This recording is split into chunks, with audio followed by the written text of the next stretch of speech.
In today's video, I'll show you how to add the contact page link to the main menu in Shopify. So at first, let's log into Shopify admin account, then select Online Store, then click on Pages.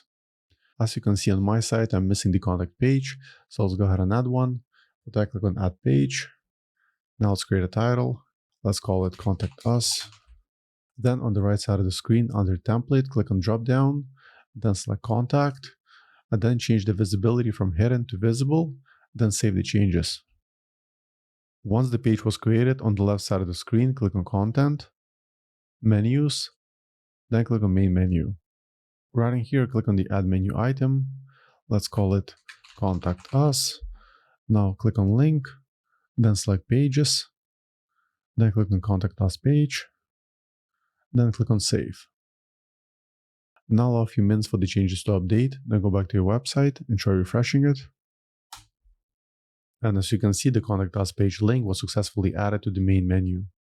So as usual, I hope you found this video useful, and for more Shopify tutorials, please subscribe to my channel. Thank you.